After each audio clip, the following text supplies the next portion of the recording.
Good morning, everybody. My name is Allison Bradbury, and I'm a principal investigator at Nationwide Children's Hospital in the Center for Gene Therapy, and I hold dual faculty as an associate professor in the Department of Pediatrics at The Ohio State University, and I also sit on the board of directors for the American Society of Gene and Cell Therapy. Today, I'm going to give kind of an introduction, level-setting talk about different therapeutic approaches. I'm not going to do a deep dive into any of the one indications because later today we're going to have the breakout sessions where we're going to get a little bit more in depth about therapeutic approaches for the specific indications. So just to tell you a little bit more about myself, so I was actually born into this family of diseases because this is my great uncle, my grandfather's younger brother. His name is Henry Baker, and he was a veterinary pathologist at Johns Hopkins University when he identified that there were some cats that he first thought they had an infection or an acquired disease, but they actually kept returning, and then he realized, I think this is an inherited condition. And so the cats ended up having GM1 gangliosidosis, but back in the 60s, we didn't have the molecular tools that we have today. So it actually took the better part of his career to figure out what gene was causing this disease and how the changes in those genes affected a very important protein, and that is what ended up causing GM1 gangliosidosis. He and my aunt actually kept the cats in their garage until he was able to eventually establish a research center in Auburn University. So some of you know Doug Martin here. He's now the director of Scott Ritchie Research Center at Auburn University. Doug was one of Henry's graduate students, and then myself, I became one of Doug's graduate students. And you might also recognize Heather Gray Edwards and some other people in this image. So I focused my PhD work on the development of a gene therapy for GM2 gangliosidosis using the very cat model that my great uncle discovered decades earlier. We also ended up having a little boy with GM1 gangliosidosis diagnosed in Auburn while I was doing my PhD. And it was really motivating and informative to see a patient with the very indications that we were studying in the laboratory. Once we developed this gene therapy in what we call this translational space, where we develop a therapy with an intention of moving that to humans into the clinic, I really just fell in love with gene therapy and translation of these medicines. And so now I run my own lab at Nationwide Children's Hospital, and I serve on the Scientific Advisory Council for NTSAD. So although I don't actively research these indications anymore, it really is such a joy to stay involved with this association that's been so meaningful throughout the years. Okay, now to the science. You guys gotta stick with me. I know it's early and we've only had a little bit of coffee, but I've gotta take you back to literally the central dogma of biology. Okay, so with the central dogma of biology, we have our DNA, and our DNA is transcribed into RNA, and then our RNA is translated into what's called an amino acid chain. I like to think of these as like beads on a string. And this amino acid chain is what eventually folds into a very important structure called a protein, which really helps all of the functions of our cells. So this code, this DNA and RNA code, it's read in a very important 3-letter codon. So depending on which 3 letters are in a row, that determines what the next bead on the string is. So for example, if you have an A, a U, and a G, then you have methionine. It's very important what those 3 letters are and the next bead on a string. It's kind of like reading an instruction manual. We have over 3 billion letters of genetic information in our body, and sometimes there can be a mistake. It might be that you're missing 1, 2, or 3 of those letters. You might have an extra letter inserted, or you might have a deletion or an addition of a whole codon. Depending on what that change is in your letter, it messes up the next bead on the string. And that makes the instructions very difficult for our cells. They no longer can make sense of that very important 3-letter code. So what happens? Sometimes the body just chews up the protein. It says, this doesn't make any sense. We cannot understand how to build this. We don't have the right instructions. So the protein is degraded. Sometimes some of the instructions are right, but not all of it. So you might end up with a protein that's shorter than it should be. Sometimes the instructions might be there, but the protein might not fold correctly and might take on a different shape. So you have these different changes at the DNA or RNA level, and they affect the protein structure or function. This is what results in a disease. So you might say, well, why don't we just give back the protein? The protein's missing, right? The functional unit, let's just give that back. And you might have heard of what's called enzyme replacement therapy. So the type of protein that's involved in lysosomal storage diseases is called an enzyme. So you have this enzyme, and an enzyme's job is to eat something up. So it's kind of like it's kind of like this little diagram where you think of like a little Pac-Man. And so you have your enzyme and you have your substrate, and its job is to chew it up. And this happens in a very important organelle in our cell called the lysosome. And the lysosome exists at a very specific pH. And so when the pH, the acidity of your cell is right, this enzyme turns on and it chews up the substrate. It's like a little recycling center inside of our cells. However, these proteins need to be constantly activated. So when we think of a protein and enzyme replacement therapy, this would need to be given consistently. So we have this very complicated sphingolipid biosynthesis chain. I won't try to say that again. But you have, for each of the substrates that need to be degraded, the lipids, you have a different enzyme that is responsible for them. So you hear of GM1, and you have the enzyme that eats up GM1. Same with GM2, and so forth. It goes down this chain, and there's a different enzyme responsible for cleaving a different substrate at each period. The thing is, these proteins, they have what's called a half-life. Your cells are constantly making these new proteins. It's not that just it's made and it's there. This is a continuous process. So if a protein is made, it only lasts for a certain number of minutes, hours, or days. So that's why if we're talking about an enzyme replacement therapy or protein therapy, it has to be given continuously. Sometimes it might be weekly or bi-weekly, but this is not a one-time treatment because these proteins are constantly being produced in your cells. We also have something called the blood-brain barrier. It's very important, and it's meant to protect our brain from things from the outside, like viruses or bacteria or fungi getting into our brain and making our brain sick. But this protective barrier makes it difficult for these large proteins to get into the brain.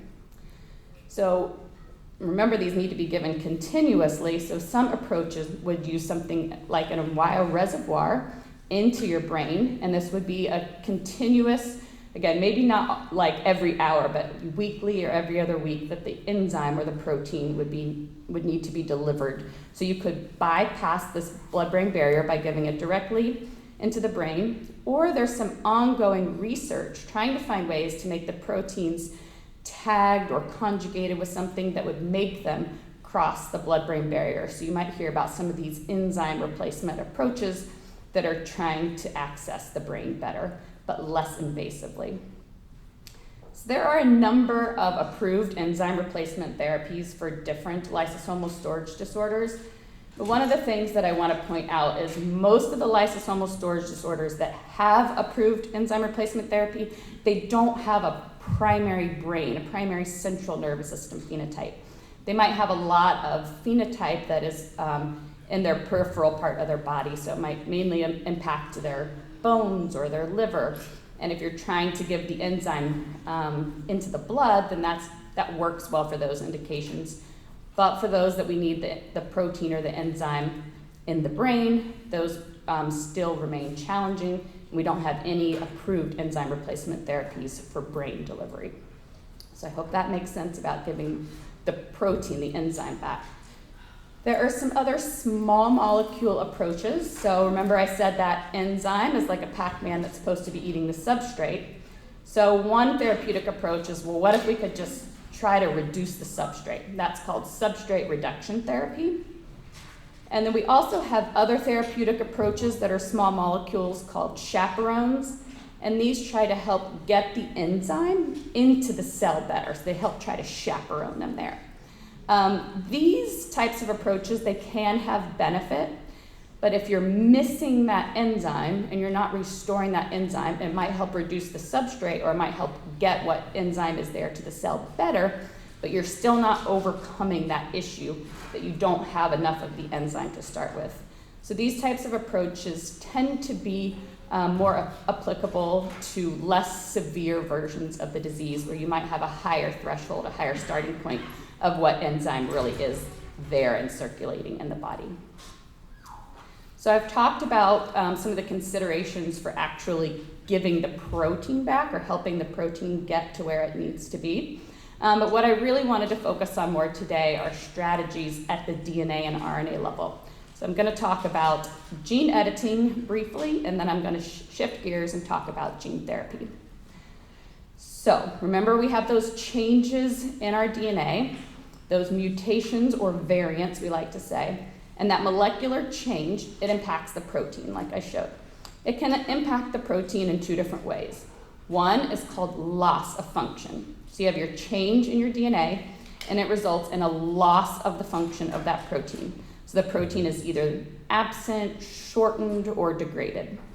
In this case, there are some approaches to try to make more of that protein, and one of them is called gene addition. So what we're trying to do with gene addition or gene replacement is provide a healthy, functional copy of the gene. And a lot of times we'll do this using a virus as the delivery tool. So I'll talk about this in greater detail in just a moment. Another way that we can modulate genes is using these small things called oligonucleotides. You might have heard of an antisense oligonucleotide. They're very short. They're about 20 to 22 base pairs or letters of DNA, and they almost act like a Band-Aid. They kind of hide the variant or the mutation. For loss of function diseases, this is a little bit complicated, but there's a really important junction in your DNA called your intron and your exon. The intron is part of your DNA that doesn't code for a protein and it's cut out. And at this junction, it's called a splice site, and that's where the molecular scissors come and cut your DNA. In the rare instance that a mutation is at a splice site, you can use this oligonucleotide as like a Band-Aid so that the scissors don't cut at the wrong place. But this is really a pretty unique type of variant, and these approaches need to be individualized. So you basically have to make a Band-Aid that covers that specific mistake in the DNA. There are other types of disease called gain of function, where this change in your DNA, instead of making the protein reduced, it actually makes the protein accumulate, and the accumulation of the protein results in toxicity. These gain of function diseases require a completely different therapeutic approach. When your protein's toxic, you don't want to make more of it. You need to make less of it, so you use knockdown approaches. GM1, GM2, and Canavan are all loss of function diseases, so we're really going to focus today on this gene addition therapeutic strategy. And then I mentioned briefly that there's also gene correction, gene editing. You might have heard of CRISPR, and these are little molecular scissors that can come in and cut very specific letters out of the DNA and then use your cell's natural repair machinery to fix that one misspelling. So there's what I like to call a roadmap from disease characterization to therapy development. And we're fortunate with these family of diseases that we really already know what causes the disease, the mechanism of disease. We know that there's an enzyme that's missing. When that enzyme is missing, the substrate accumulates. And when that substrate accumulates, it makes the cells sick, and then the cells die. So we're really starting off at a good place as far as understanding the disease mechanism with these indications. There's been decades of research. With advances in genomic sequencing, we are identifying new genes all the time that cause diseases. So we will identify a disease-causing gene, but no one's ever studied it before. And in those indications, we're starting at a very different place. The next is that you need model systems to study these diseases, whether it's cells in a dish called in vitro or animal models called in vivo. We need to study the mechanism of disease. We're also very fortunate with this family of diseases that we have models. We've heard about mouse models, which you'll hear about some more today. And we also have large animal models, including cats and sheep for some of these diseases. So we're really at a good place that we already have models. If it's a new gene that's identified, sometimes you have to go out there and actually make these models using gene editing. It's a very time-consuming and costly process. Then we're at our therapy development. Once you understand a disease and you have model systems in which you could test a therapy, then becomes the part where you can really start to think about what is that molecular toolbox tool that I could use to try to tackle this disease. And you can develop a genetic medicine and then do what's called efficacy and dosing studies in your animal model, try to figure out if you can actually move the needle. Can you improve the outcome in these model systems? And if so, what is the appropriate dose range? You need to make sure you're giving enough that you hit therapeutic efficacy, but sometimes you can give too much of a therapy and it can actually overwhelm the cells and cause toxicity. So you have to be very careful that you're giving enough, but not too much. Once you've proven that you have a therapy that works in your model systems and can alter the outcome of the disease, then we have to do what's called safety and tolerability studies. These are done in healthy animals just to make sure that your therapy doesn't have any off-target, unwanted, unintended consequences. And this is a very important step, but it's not fun. It's very expensive, and we're taking healthy animals, giving them a lot of an expensive drug just to make sure that they don't have a seizure or die. And so these are kind of not fun, expensive, but really necessary and important steps. And then once you've done all of this, and I haven't really talked about any of the manufacturing or the regulatory interactions, you go to the FDA, or in other countries, their regulatory body. You show them all of this work you've done, and you said, is this sufficient to start a human clinical trial? And Florian's going to talk more about the clinical trial phase. As I mentioned, this roadmap differs for each indication depending on where you're starting, because each disease is starting from a different point, and also what your treatment modality is going to be. And there is some guidance from the FDA on what we need to accomplish before we approach them to try to get an investigational new drug application. So I'm going to talk briefly about gene editing. And as I mentioned, this technology sends a little guide, a little signal into our gene, into our DNA. That says, cut here. It's kind of like a homing device.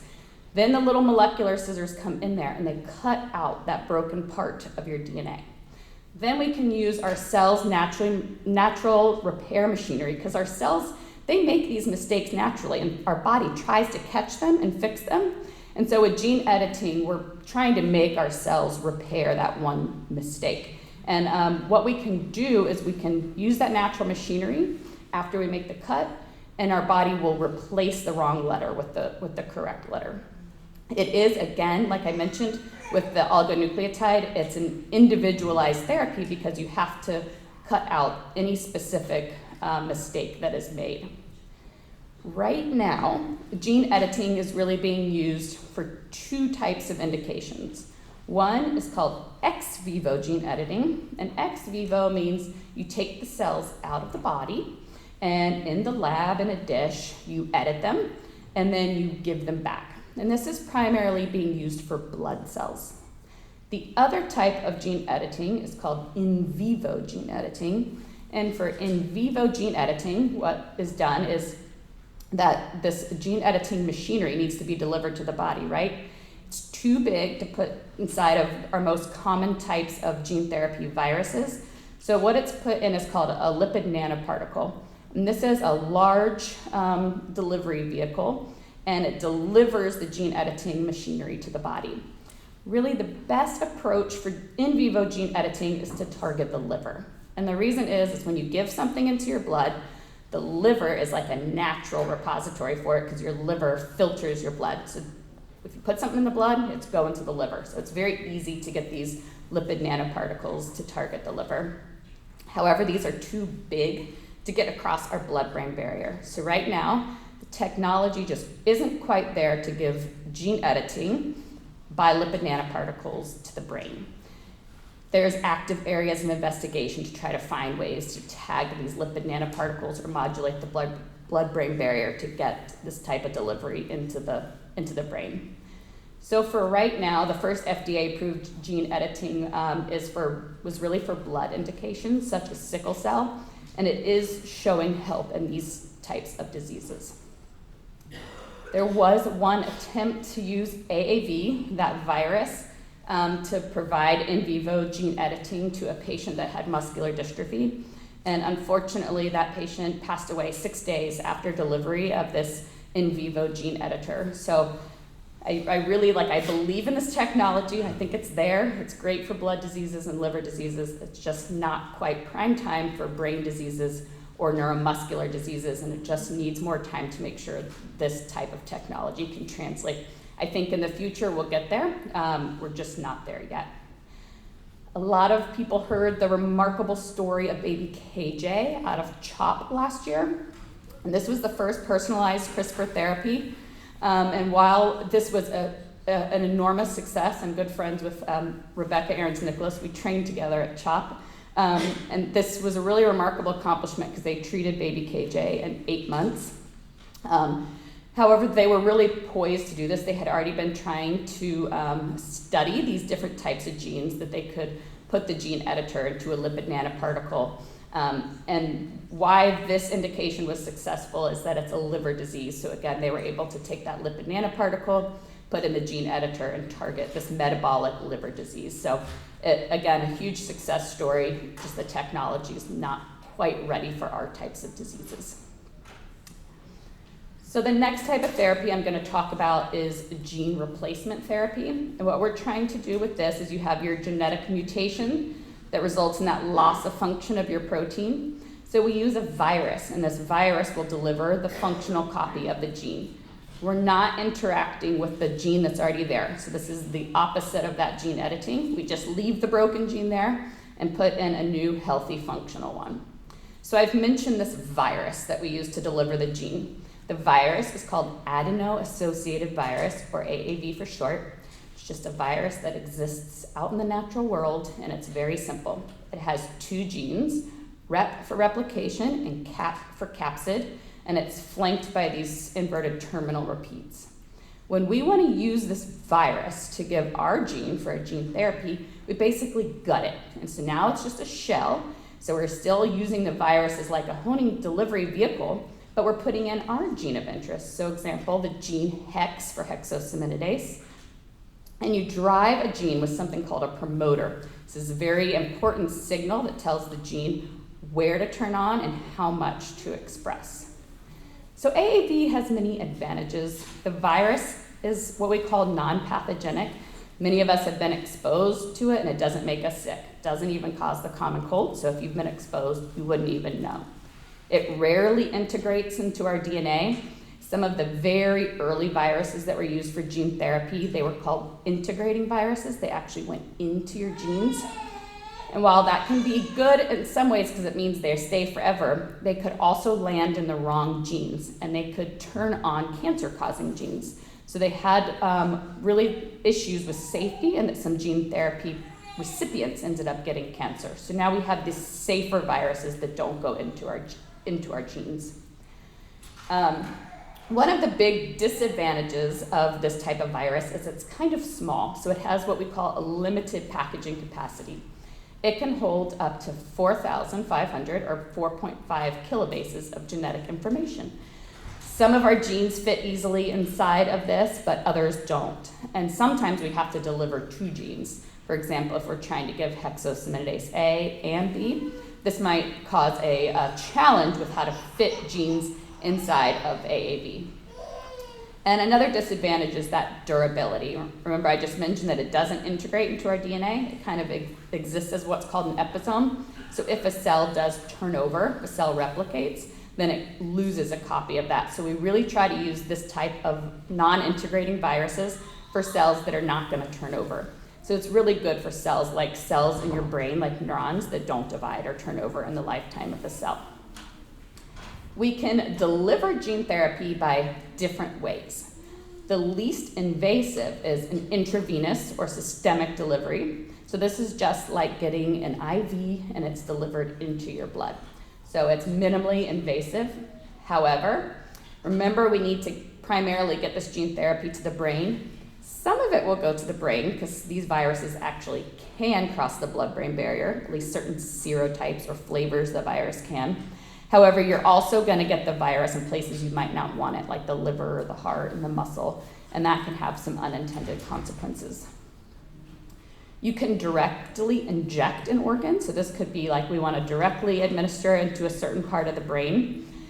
The virus doesn't travel very far, so if you have a global brain disease where you need to hit all parts of the brain, this is a really challenging approach because you would need to give lots and lots of injections to get the coverage you needed across the brain.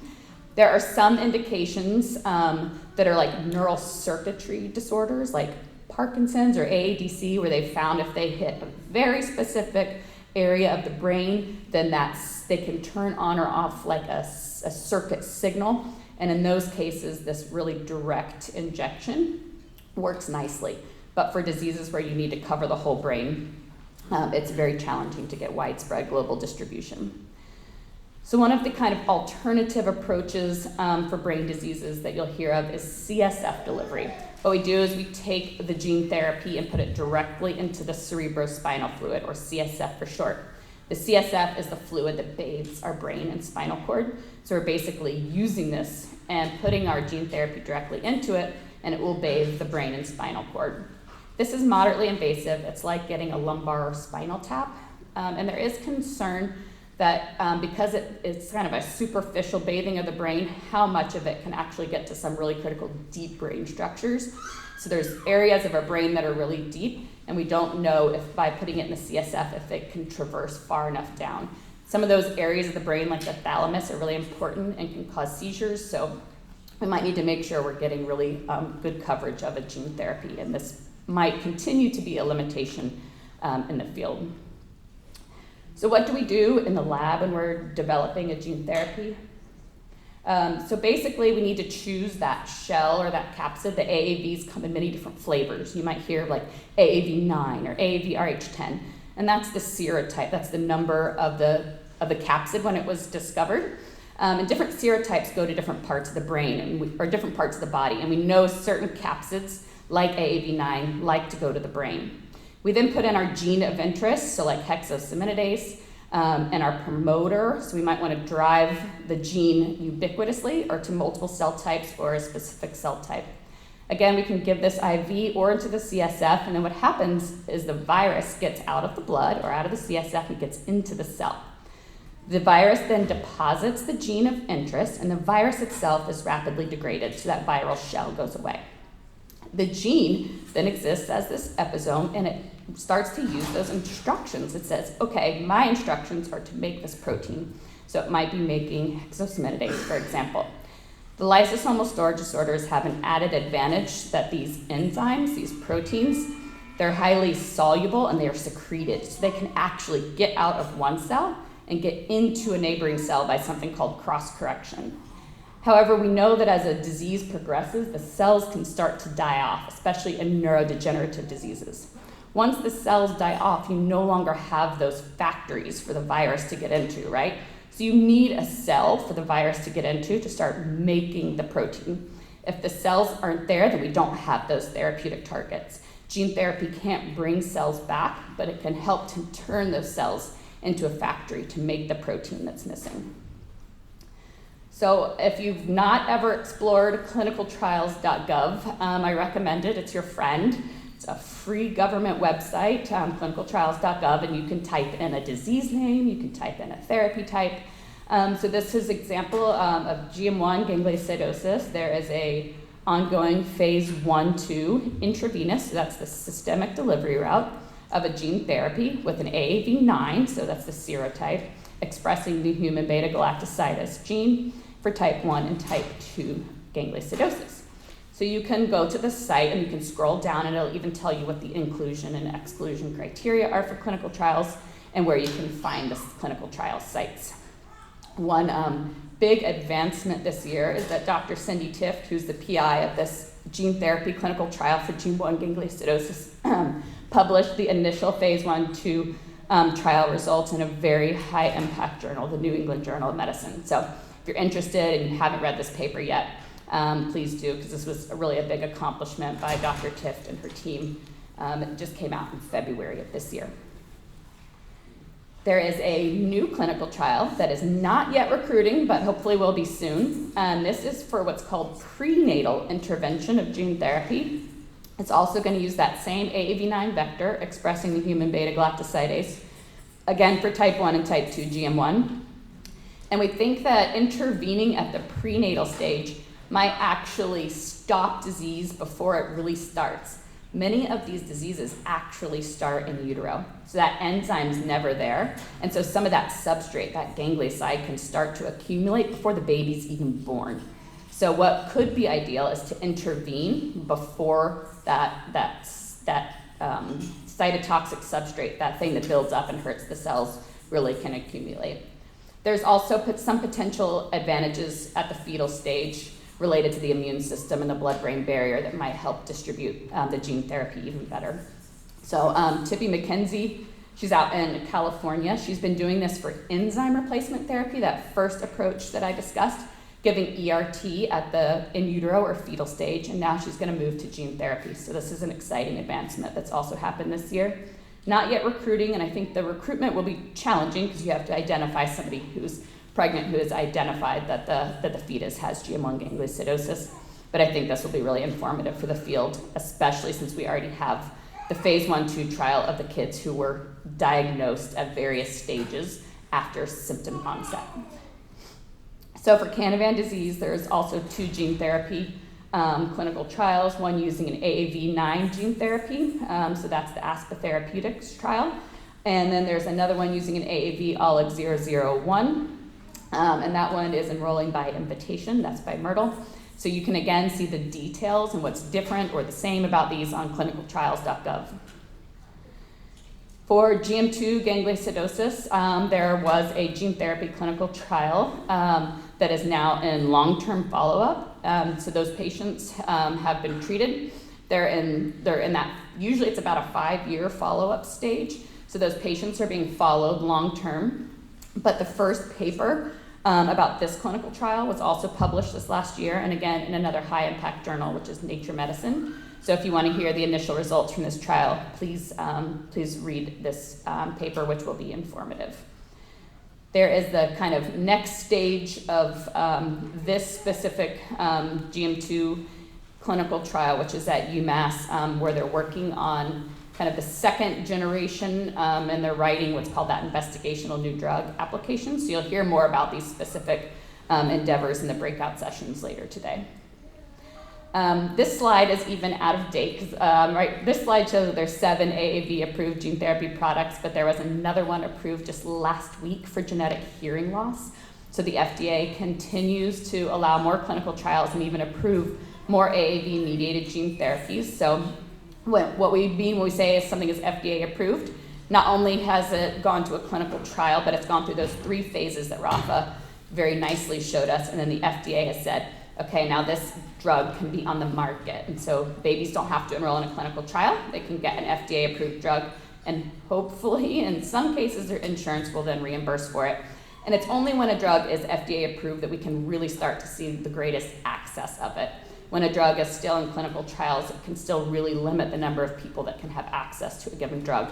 So really, the gold standard, the end game is to have an FDA-approved drug. I know I threw a lot at you guys today, so I hope you're still with me. I still see some smiling faces out there. So what I hope that I was able to show you today is that we have this really important central dogma of biology that our DNA turns to our RNA, and our RNA makes the protein. It's a very important code. Of those 3 billion letters in our body, just one misspelling can cause a really devastating disease. And this has always kind of blown my mind, but it's also fascinated me. And I think the field is catching up, that we now have these molecular tools. We can find these misspellings in our DNA and really try to address them at the gene therapy level. And so there's clinical trials ongoing for GM1, GM2, and Canavan. And I will tell you, I've been coming to this meeting for a long time, and it's really remarkable to actually be up here and talk about clinical trials, because for a lot of years that really wasn't the case. Gene editing, I think it's super cool. I think it's really exciting. There's FDA-approved products for blood diseases. There are really great clinical advancements for targeting the liver, but it's just not quite prime time for indications yet. I think the tool will continue to get better, and it will get there for brain diseases. We're just not quite there. And then, of course, enzyme replacement therapy, just giving the protein back. There still remains challenges of getting this sufficiently to the central nervous system, to the brain and spinal cord, but people are also working on that, and for diseases that don't have a primary brain phenotype, this is a good solution. So I will say I love the science, I love my time in the lab, but my favorite part about being at NTSAD is Camp Snuggle and Camp Active. So over the years, I've really enjoyed getting to know a lot of the kids. So thank you to the families who share your beautiful children with us. They continue to inspire and motivate us, so thank you. So from 3 to 5 today, I'll be done with science and hanging out in Camp Snuggle and Camp Active, so I hope to see some of your kiddos there. I'll be around until tomorrow, so if you have any questions, happy to talk more. Thank you.